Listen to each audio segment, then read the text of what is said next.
Selamat datang di channel saya Serangga Gatal. Jangan lupa di subrek, like and share. Mimin doakan semoga kita sehat semua. Oke, kita mulai. Minggu Besar. Jade Capital City, di Kiwangfu, yang megah. Di ruang rahasia, pembakar dupa melingkar.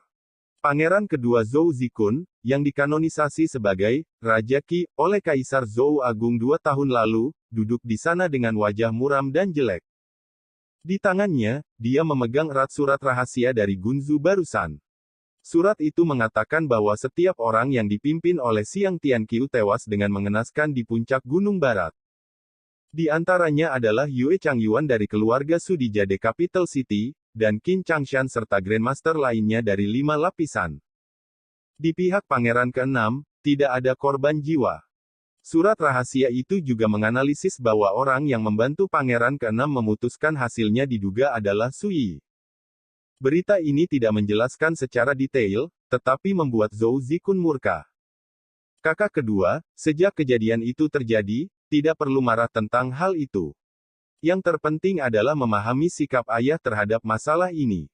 Di sisi lain, Pangeran ketiga Zhou Zizen berkata dengan suara yang dalam, menurut pendapat saya, orang-orang di sekitar saudara ke-6, yang melakukan hal-hal seperti itu, ditakdirkan untuk menyebabkan Gunzu sedang dalam kekacauan, dan Kaisar ditakdirkan untuk tidak mungkin menyelamatkannya.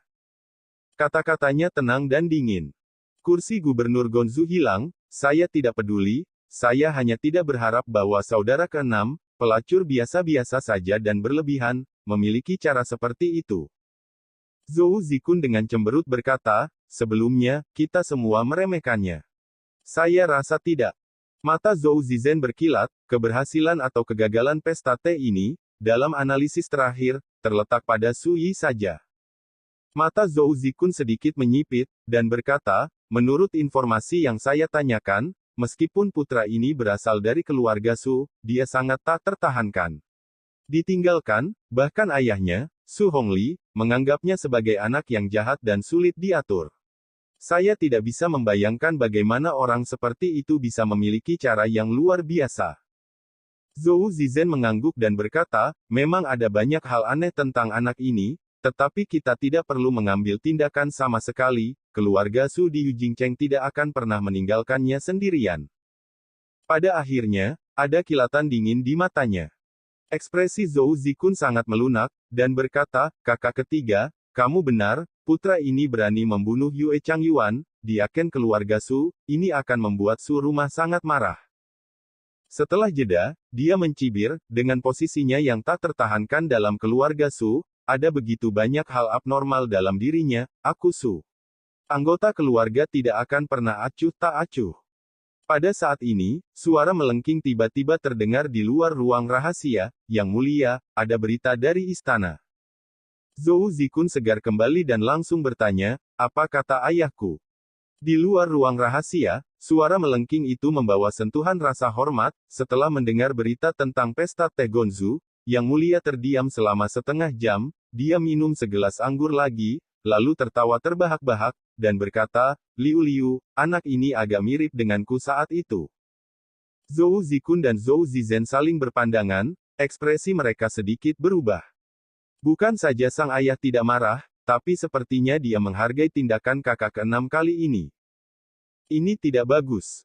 Zhou Zikun menarik napas dalam-dalam dan bertanya, apakah ada berita lain?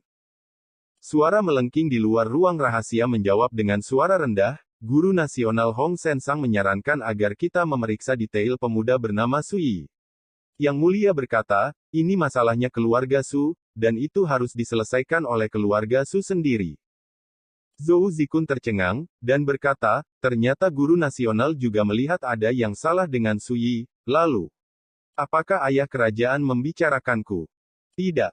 Suara melengking itu menjawab. Hati Zhou Zikun tenggelam. Memuji saudara ke-6, tetapi tidak mengatakan sepatah kata pun tentang dirinya sendiri, yang tidak diragukan lagi berarti bahwa tes ini, saya gagal memuaskan ayah. Memikirkan hal ini, wajah Zhou Zikun menjadi semakin suram. Su Yi ini, benar-benar sialan. Pangeran ketiga, Zhou Zizen, mau tak mau bergumam, matanya dipenuhi niat membunuh. Saya ingin melihat bagaimana keluarga Su akan menghadapi pria yang mereka anggap sebagai penjahat. Pangeran kedua Zhou Zikun menggertakkan giginya, setiap kata. Kota Giok, keluarga Su. Di bawah pohon tung yang rimbun. Su Hongli duduk bersila di atas futon di akar pohon, memegang sebuah buku kuno di tangannya, dan membolak-baliknya sesuka hati. Kepala keluarga Su mengenakan jubah panjang berlengan lebar, dan berambut panjang di sanggul kayu. Dia memiliki penampilan yang aneh, dan tubuhnya penuh dengan aura lembut dan damai. Seperti seorang Konfusianisme hebat yang penuh dengan puisi dan buku. Di samping Su Hongli, duduk seorang lelaki tua berjubah Tao, dengan wajah dan rambut seperti anak kecil, matanya sejernih bayi, dan napasnya panjang dan samar. Di depannya, ada Gu Qin, dan saat dia membelai jari-jarinya, suara Qin seperti aliran gunung dan aliran jernih mengalir, merdu dan halus, seperti suara alam. Tiba-tiba, Su Hongli mengangkat kepalanya, mengangkat tangannya dan berkata, "Saudara Dao, ada sesuatu yang vulgar untuk diganggu." Pria tua berjubah Tao itu tersenyum dan melepaskan tangannya. Pada saat ini, langkah kaki terdengar dari kejauhan, dan seorang pria parubaya berjubah hitam dengan temperamen kental datang dengan tergesa-gesa. Yang kecil telah melihat orang dewasa. Setengah baya di Xuanpao membungkuk untuk menyambutnya.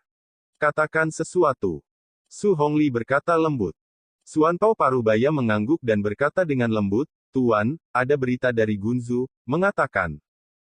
Dia menceritakan peristiwa pesta teh Gonzu satu per satu. Selama periode ini, Su Hongli tampak tenang dan santai, tanpa perubahan suasana hati.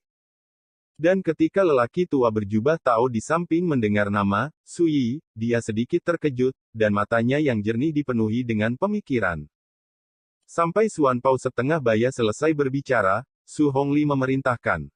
Mengangguk dan berkata, "Apa yang mulia katakan tentang masalah ini?" Xuanpao parubaya buru-buru berkata, "Yang mulia berkata, ini adalah masalah keluarga Su kita, dan ini harus diselesaikan oleh keluarga Su kita."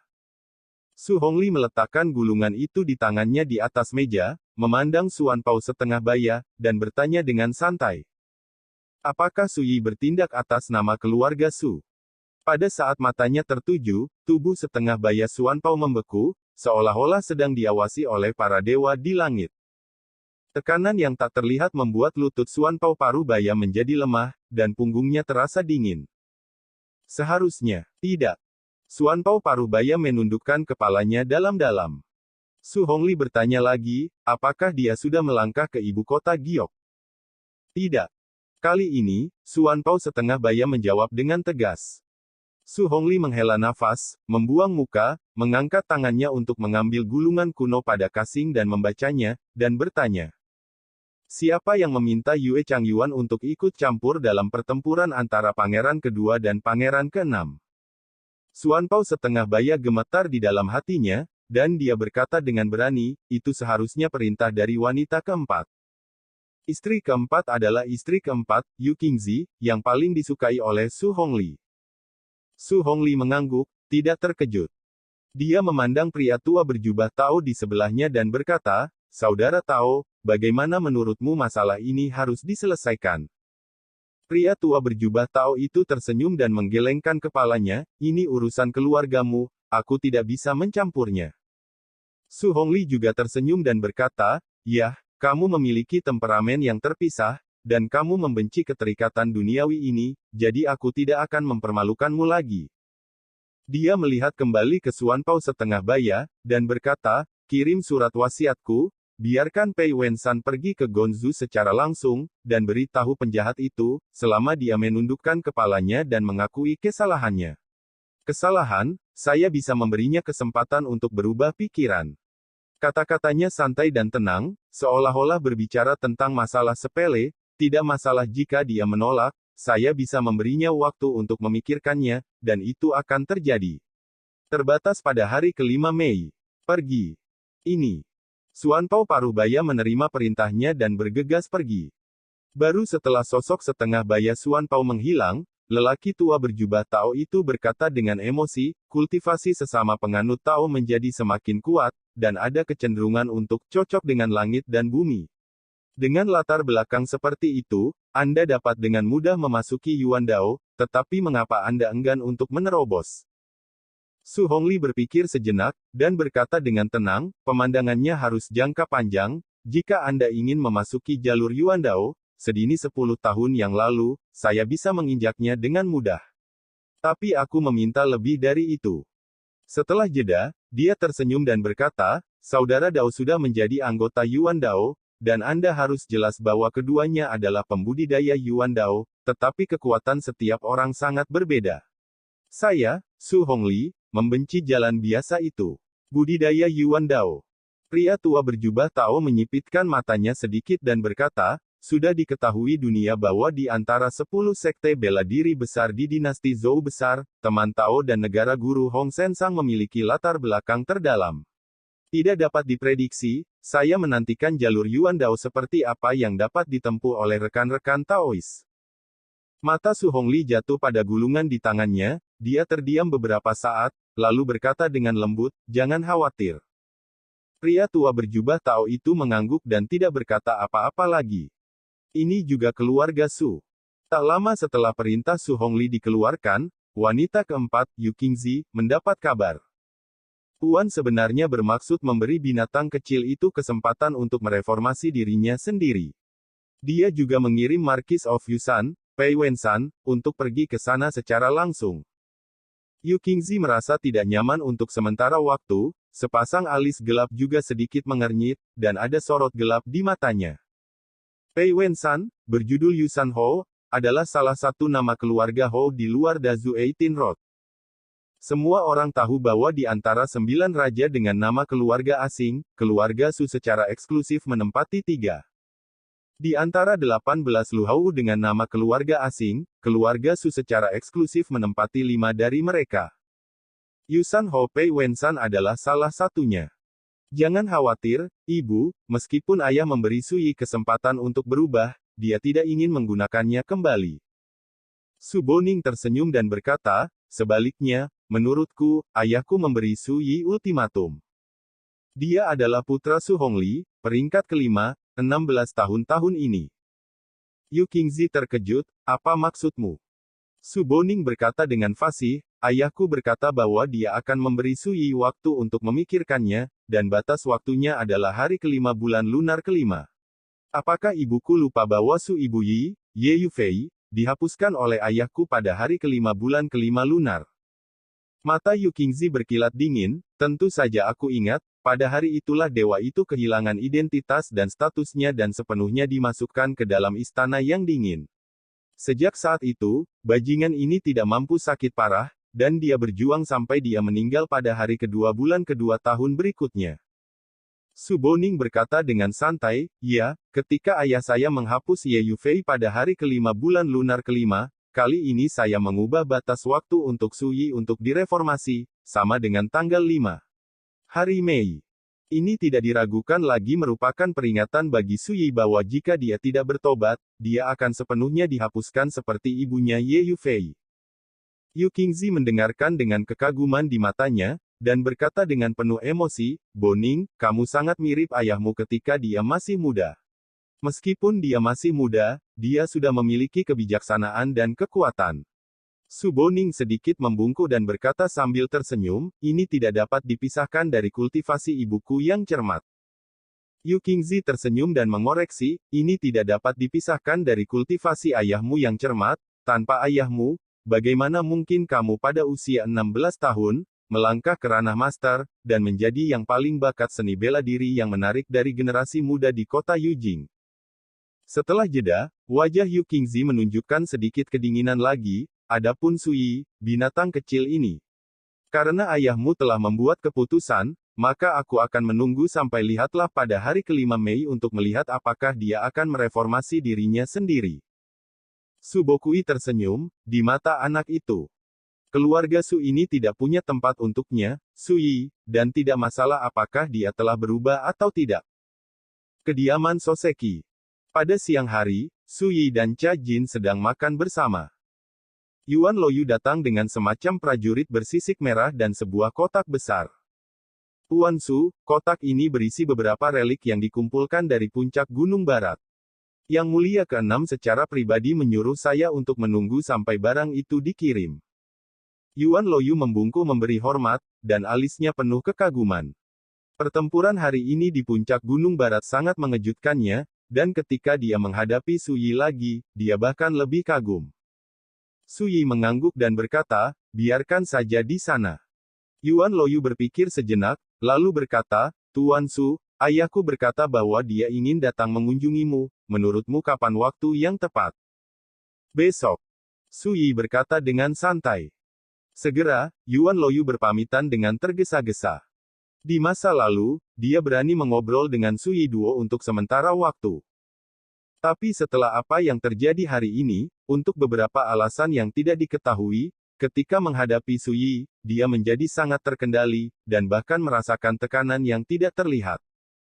Teh Jin, tidak peduli siapa yang datang berkunjung hari ini, biarkan mereka semua datang besok. Su Yi memesan. Cha Jin mengangguk setuju. Su Yi bangkit dan kembali ke kamar dengan kotak besar. Buka kotaknya dan lihat bahwa kotak itu berisi beberapa item seperti senjata, materi spiritual, dan pil obat. Su Yilue melihat dan memegang pedang panjang berwarna gelap di tangannya. Pedang ini bernama Sanwei. Ini adalah peninggalan Qin Changshan, penguasa alam tingkat kelima. Dikatakan bahwa ini adalah alat roh yang diberikan kepada Qin Changshan oleh Dewa Tanah. Dalam pandangan Su Yi, ini memang senjata spiritual, dan pedang itu dipenuhi dengan jejak spiritualitas. Namun, metode pemurniannya sangat lemah, dan kekuatan material spiritual yang digunakan untuk menghaluskan pedang ini belum digunakan sepenuhnya. Saya juga memiliki sepotong besi meteorit bintang, yang merupakan bahan yang sangat baik untuk memurnikan pedang roh. Pedang itu dilebur, dan bersama dengan besi meteorit bintang, pedang baru dilebur. Pikir Su Yi. Hari ini di puncak Gunung Barat, dia menggunakan pedang Yusuan untuk menarik kekuatan lautan awan, menghancurkan dan membunuh Xiang Tianqiu dan lainnya yang berencana untuk melarikan diri. Tapi ini juga menyebabkan kekuatan perintah, Kaisuan, pedang Yuxuan menjadi sangat terkuras, dan bahkan sedikit retakan muncul pada pedang yang tidak mudah dideteksi. Dalam analisis terakhir, meskipun kekuatan pedang Yuxuan tidak buruk, itu hanya pedang roh yang terbuat dari bahan roh kelas 2. Selain kekuatan dekrit misterius pertambangan, peringkatnya jauh lebih rendah dari pedang gunung di tangan Qin Changshan. Dan sekarang, dengan Su Yixiu mencapai tahap akhir Qi Gathering Realm dan menyempurnakan kekuatan, Daogang, sulit bagi Yu Xuanjian untuk membiarkannya memainkan kekuatannya. Bahkan jika dia menjalankan kultivasinya dengan seluruh kekuatannya, sangat mungkin Yu Xuanjian akan dihancurkan karena dia tidak tahan dengan kekuatannya. Semua ini membuat Su Yi harus berpikir untuk menyempurnakan pedang lain. Adapun Sanwei Jian, hampir tidak bisa digunakan, tapi tidak untuknya. Dalam analisis terakhir, pedang Jianxiu bukanlah tentang seberapa menakutkan kekuatannya, tetapi apakah pedang itu dapat secara sempurna menandingi kekuatannya sendiri. Selanjutnya, Su Yi menyimpan bahan spiritual dan obat-obatan yang dapat digunakan untuknya di dalam kotak, dan berencana untuk memberikan sisa kotak itu kepada brokat teh yang dijual di Paviliun Jinxi. Setelah menyelesaikan ini, Su Yi datang ke meja di depan jendela Suan. Dari posisi ini, Anda bisa melihat danau hijau di kejauhan. Di sisi danau, brokat teh dalam gaun hijau air panjang menggoda kalajengking merah, dan wajahnya yang cerah dan menawan memancarkan kilau lembut di bawah cahaya langit. Keturunan dari binatang bermata merah dan bermata hijau telah tumbuh cukup besar. Tubuh sepanjang setengah kaki itu gemuk dan bagian bawahnya lembut dan halus. Sepertinya anjing putih gemuk, sangat naif. Su Yi merasakan kehilangan di hatinya. Awalnya, alasan dia menerima Qian adalah untuk memberikan pria kecil ini kepada Wen Lingsui sebagai hewan peliharaan. Sekarang, carilah kesempatan untuk membantu makhluk kecil ini membuka kecerdasannya dan memberikan kitab suci. Seberapa banyak yang dapat dicapainya di masa depan tergantung pada ciptaannya sendiri. Su Yi diam-diam berkata. Kebingungan untuk waktu yang lama, Su Yi mengalihkan pandangannya dari jendela, membentangkan selembar kertas putih di atas meja, mengambil kuas yang dicelupkan ke dalam tinta, dan langsung menyapu. Siapa yang bisa menguji pedang panjang yang bersandar di langit? Sebuah perahu kecil dapat dilihat selama berabad-abad. Hari ini adalah tahun ke-399 dari kalender mingguan hebat, tanggal 15 Maret. Pada hari ini, Su Yi berada di puncak gunung barat di luar kota Gunzu, memenggal kepala Yue Changyuan, membunuh Qin Changshan, dan membunuh Yu Baiting, 4 pemimpin keluarga papan atas di Gunzu kota. Satu orang, satu pedang, membalikkan keadaan dan membantu pangeran ke-6, Zhou Zili, mengubah kekalahan menjadi kemenangan. Gonzu bergolak, menyebabkan kegemparan yang menarik perhatian dunia. Generasi selanjutnya menyebutnya, kasus berdarah Xishan. Keesokan harinya setelah Xishan Tea Party berakhir. Di luar kota Gunzu, sebuah tim perlahan datang dari kejauhan. Murid dalam sekolah Tianyuan, putra dari kepala klan di kota Gunzu. Ren Yixu memiliki hubungan dekat dengan Xiang Ming, putra gubernur. Beberapa waktu lalu, Xiang Ming mempercayakan satu hal kepada Ren Yixu, dan memintanya untuk memimpin penjaga istana gubernur untuk secara pribadi pergi ke kota Guangling, Kabupaten Yunhe. Untuk membawa orang tua Wen Lingzhao ke kota Gunzu.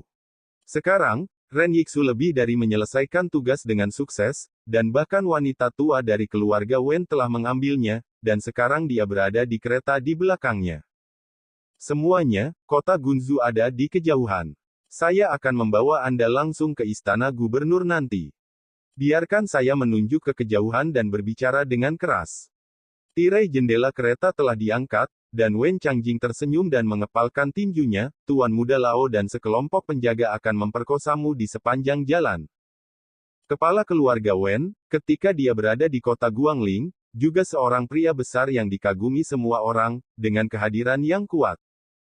Tapi sekarang, ketika menghadapi seorang pemuda seperti Ren Yixu, ekspresinya semua tunduk, bahkan dengan sedikit sanjungan. Ren Yixu melambaikan tangannya dengan gagah dan berkata, Xiang Ming dan aku adalah saudara yang baik dari Yiji Jinlan, bisnisnya milikku, Paman Wen tidak perlu sopan. Wen Changjing memiliki wajah tua yang tersenyum seperti bunga krisan yang sedang mekar. Qin King di sebelah ini melihat ini dan dengan bangga berkata, Patriark, keluarga Wen kami dapat diundang oleh putra gubernur, tetapi itu karena wajah anak itu, Lingzhao. Wen Changjing tertawa dan berkata, apa yang dikatakan kakak dan adikku sangat benar, Lingzhao semakin makmur sekarang, aku mendengar bahwa sekolah Tianyuan hari ini di antara generasi muda murid Gong, Lingzhao adalah yang paling menarik.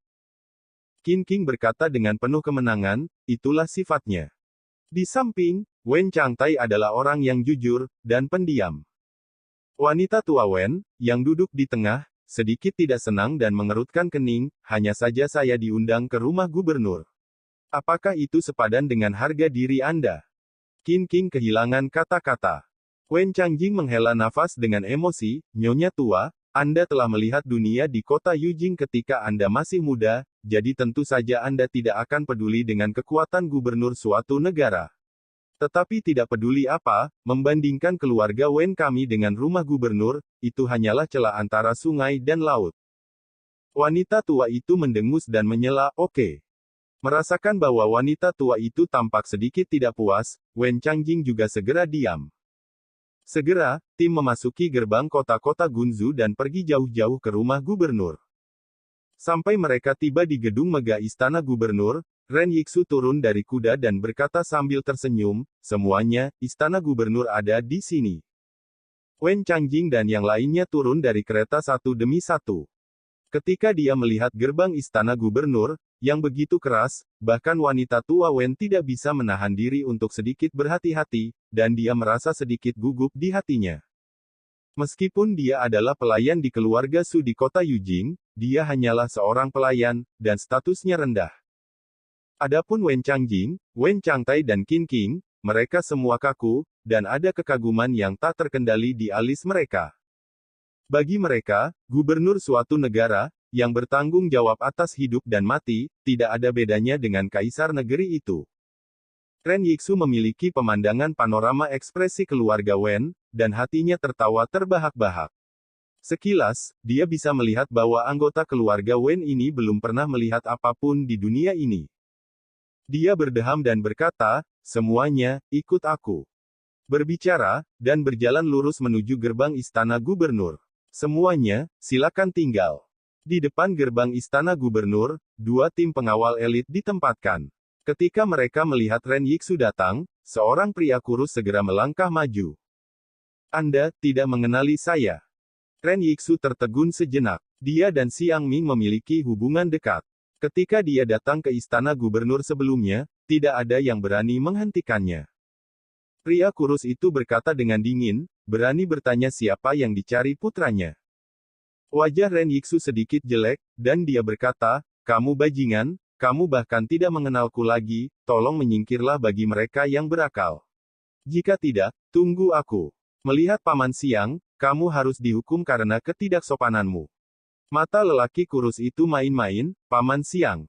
Anak muda, tidakkah kamu tahu bahwa kemarin, Xiang Tianqiu meninggal di puncak Gunung Barat? Gubernur Gunzu saat ini adalah Tuan Mu Zongtingmu. Kulit Ren Yixu tiba-tiba berubah, dan dia berkata, apa? Pria kurus itu mengasihani dan berkata, sepertinya kamu tidak tahu apa yang sedang terjadi. Mari kita tetap di sana, dia telah sepenuhnya menyadari bahwa ada sesuatu yang salah. Wen Changjing dan yang lainnya juga terkejut, bagaimana situasinya? Ayo, bawa orang-orang ini padaku. Tiba-tiba, pria kurus itu minum. Para penjaga di kedua sisi setuju dengan keras, membunuh, sangat ketakutan sehingga Wen Changjing dan yang lainnya kehilangan lutut, hampir tidak bisa berdiri. Mereka diundang ke istana gubernur. Mereka pikir itu adalah acara bahagia yang besar. Siapa yang mengira bahwa bencana seperti itu akan terjadi? Kamu berani. Ren dengan kemarahan palsu, mengapa Anda menangkap orang? Apakah Anda tahu siapa saya? Pria kurus itu berkata, kamu menyebut pencuri tua Xiang sebagai pamanmu, jadi tentu saja kamu memiliki hubungan yang berbeda dengan pencuri tua itu. Tuanmu telah memerintahkan kemarin bahwa siapapun dengan mereka yang dekat dengan pencuri tua harus ditangkap. Untuk beberapa saat, dia menatap Ren Yixu dengan mata dingin, jika ada di antara kamu yang berani melawan, kamu adalah pemberontak dan tidak peduli. Sebelum dia bisa menyerah pada reaksi palsu, Qin King, yang sudah ketakutan setengah mati, berteriak, Tuan, selamatkan hidupmu, kami dari keluarga sastrawan kota Guangling. Itu tidak ada hubungannya dengan pencuri tua Xiang. Penulis di kota Guangling.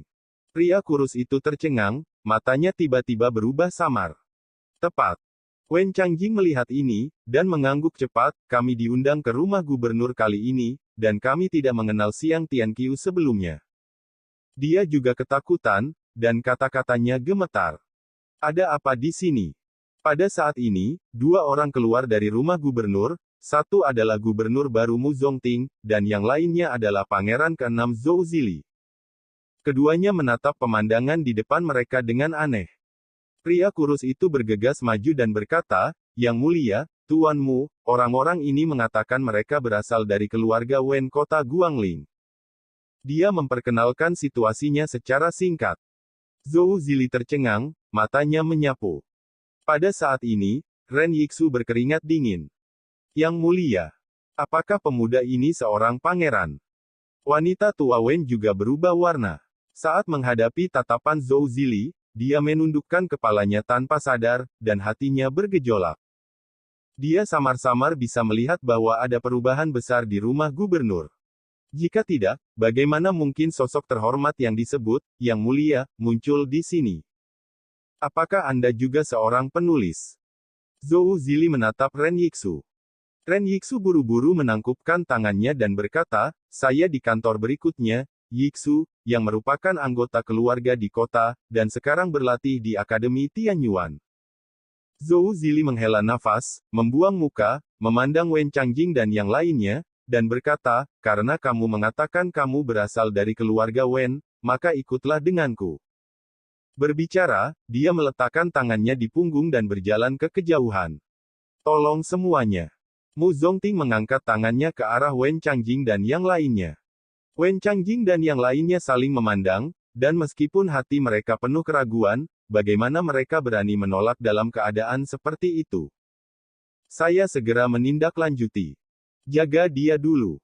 Mu Zongting menunjuk Ren Yixu tidak jauh, memberi perintah, dan buru-buru mengejar Zhou Zili dengan sekelompok penjaga. Tuan Muda Ren, apakah Anda berinisiatif untuk ikut dengan kami, atau biarkan kami yang melakukannya? Pria kurus itu menatap Ren Yixu dengan mata dingin. Mari kita sedih, dan menyadari bahwa dia kemungkinan besar akan terlibat oleh Xiang Ming, dan mengalami bencana yang tidak terduga. Dalam perjalanan, Wen Changjing dan yang lainnya gelisah. Mereka tidak pernah menyangka bahwa mereka akan menghadapi bencana seperti itu setelah tiba di kota Gunzu. Hal yang paling konyol adalah mereka tidak tahu kemana mereka akan dibawa sekarang dan apa yang akan terjadi pada mereka. Yang tidak diketahui tidak diragukan lagi adalah hal yang paling menakutkan. Zhou Zili tidak menjelaskan apapun. Mu Zongting secara alami tidak banyak bicara. Alasannya adalah mereka berdua tidak tahu apakah hubungan antara Sui dan keluarga Wen baik atau buruk, dan apakah ada rahasia tersembunyi yang mereka tidak ingin orang tahu. Jadi, tindakan paling bijaksana tidak diragukan lagi adalah diam. Tapi semakin begini, semakin gelisah Wen Changjing dan yang lainnya. Bahkan wanita tua Wen juga khawatir, dan alisnya penuh kabut. Anda berkata, mungkinkah karena hubungan antara Ling Zhao dan putra gubernur, Xiang Ming, kami juga terlibat? Di jalan, Wen Changjing mau tidak mau berbicara dengan suara rendah. Ini. Qin King sangat ketakutan sehingga wajahnya menjadi pucat, dia berkata dengan ketakutan, jika ini masalahnya, apa yang harus saya lakukan? Nyonya Wen menarik napas dalam-dalam dan berkata, apa yang kamu panikkan? Keluarga Wen kami tidak ada hubungannya dengan istana gubernur, selama kami mengklarifikasi identitas kami tidak akan berpikir tentang itu. Sesuatu terjadi. Wen Changjing, Wen Changtai, dan Qin King mengangguk serempak. Mendengar percakapan mereka, mata Mu Zongting mau tidak mau menjadi sedikit aneh, tetapi pada akhirnya dia tidak banyak bicara. Segera, mereka tiba di Soseki Residence. Zhou Zili secara pribadi melangkah maju dan mengetuk pintu. Segera, Cha Jin membuka gerbang halaman, dan ketika dia melihat Zhou Zili dan Mu Zongting, dia berkata, kalian berdua tunggu sebentar, aku akan pergi dan meminta petunjuk pada Tuan Muda. Zhou Zili berkata, gadis Cha Jin tunggu. Apa yang mulia? Ti Jin ragu. Zhou Zili menunjuk Wen Changtai dan yang lainnya, merendahkan suaranya dan berkata, itu adalah keluarga Wen, aku baru saja melihat mereka di depan rumah gubernur, tapi kurasa tidak. Jangan berani mengkonfirmasi identitas mereka, ketika Anda pergi menemui Brother Su, beritahu dia tentang situasinya. Bagus. Cha Jin mengangguk dan berbalik. Wen Changjing dan yang lainnya tidak mendengar percakapan antara Cha Jin dan Zhou Zili dengan jelas. Tetapi ketika mereka berdiri di depan halaman ini saat ini, mereka secara tidak sadar memiliki firasat, dan kemudian, sangat mungkin hidup dan mati mereka akan diputuskan. Untuk sementara, mereka semua menjadi semakin gelisah dan gelisah. Terutama Qin King, yang sangat ketakutan hingga wajahnya muram. Tidak lama kemudian, Cha Jin kembali dan berkata, Tuan, silakan masuk. Zhou Zili mengangguk dan berjalan ke Soseki Residence terlebih dahulu. Wen Changjing ingin menolak, tetapi ketika dia melihat penjaga ganas di belakang Mu Zongting, dia benar-benar terpana. Segera, seperti tahanan di tempat eksekusi, mereka berjalan dengan susah payah satu persatu dan memasuki kediaman Soseki. Sekian dulu update-annya, tunggu lanjutannya di channel saya Serangga Gatal, di subscribe ya guys. Terima